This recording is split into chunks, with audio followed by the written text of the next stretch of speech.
Friends எல்லாருக்கும் வணக்கம். Welcome back to mark 60. இப்போ பார்த்திங்கன்னா மணி 8 ஆக போகுது. இன்றைக்கி கொஞ்சம் லேட்டாக தான் ஆகிடுச்சு. பொறுமையாக பண்ணிகிட்ருக்கேன், வேறு ஒன்றுமே இல்லை. இப்போ நம்ம என்ன பண்ணியிருக்கோம் பார்த்திங்கன்னா, சிக்கனு காலிஃப்ளவர் போட்டு ஃப்ரை தான் பண்ணிகிட்ருக்கோம். இன்னைக்கு ஃப்ரைடே தான், நாங்கள் சாப்பிடுவோம் ஃப்ரைடே. அது அப்படியே அமைஞ்சு போகுது. சரி, இப்போ அது ஃப்ரை தான் நடந்துட்டுருக்கு. முடியட்டும். என்னென்ன செஞ்சுருக்கேன் அப்படிங்கிறது பார்க்கலாம். இங்கே மிஷினில் துணி ஓடிட்டுருக்குது. நான் சவுண்டுக்கு எதுக்கு பார்த்தா தெரியுதா பாருங்கள். வெயில் வருதான்னு பார்த்துக்கிட்டு தானே துணி துவைக்கிறோம். முடிச்சிருச்சு.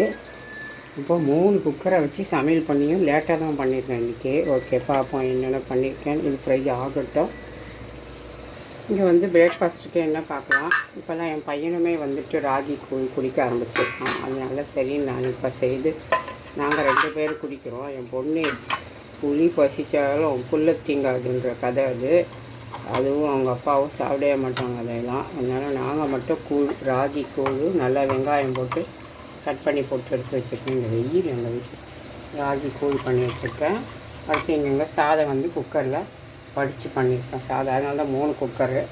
அடுத்து இங்கே என்ன பண்ணியிருக்கேன்னு பார்த்தீங்கன்னா, அதுக்குள்ளே பாத்திரம் வேறு தேய்ச்சேன். அது இடையில தான். இங்கே முருங்கைக்கீரை வாங்கியிருந்தேன் நேற்று ஜெப்டோவில். அதில் ஒரு 2 படி போட்டு பருப்பு போட்டு சாம்பார் வச்சுருக்கேன். அடுத்து இங்கே ரசம் இருக்குது. அடுத்து இங்கே மாம்பழம் கட் பண்ணி வச்சுருக்கேன். இங்கே சிக்கன் ஃப்ரை. அடுத்து இங்கே மோர், வெள்ளரிக்காய், பச்சை மிளகா, கொத்தமல்லி போட்டு அடித்து வச்சுருக்கேன் குடிக்கிறதுக்கு. மாம்பழம் இப்போது சீசன் வந்துருச்சு இல்லையா. இனிமேல் எங்கள் வீட்டில் டெய்லி மாம்பழம் தான் இருக்கும். உங்களில் எத்தனை பேர் வீட்டில் டெய்லி மாம்பழம் வச்சு சாப்பிட பிடிக்கும்னு கமெண்ட் பாக்ஸில் சொல்லுங்கள். இன்னும் மழை வருதா என்னன்னு தெரியாத துணியை போட்டு காயப்பட கூட யோசித்து அப்புறமா தான் போட வேண்டியதாக. இப்போ போட்ட உடனே பாருங்கள் மூடிட்டு வெளியில். சரி, எவ்வளோ துவைச்சாச்சு, காய போடணும். இது ஸ்கின் இல்லாத வாங்கிட்டு வந்த சிக்கனுனால எவ்வளோ எண்ணெய் பிடிக்குது. ஸ்கின்னோடு நான் தான் வாங்கிட்டு வந்தேன். பசங்க சாப்பிட மாட்டேறாங்க. நானும் அப்படியே ப்ரெஸ்ட்டு பீஸாக வாங்கி போட்டு வறுத்தாச்சு. இதுவுமே ரெடி ஆகிடுச்சு. ஃபைனல் டச் நான் ஒன்றும் கொடுக்கல. கொத்தமல்லி புதினாலாம் ஆல்ரெடி போட்டேன். அதனால் எதுவும் போடல. இப்போ காலிஃப்ளவர் சிக்கன் ஃப்ரையுமே ரெடி ஆகிடுச்சு. இப்போ லஞ்சுக்கு எடுத்து எல்லாம் கட்டி வச்சிடலாம்.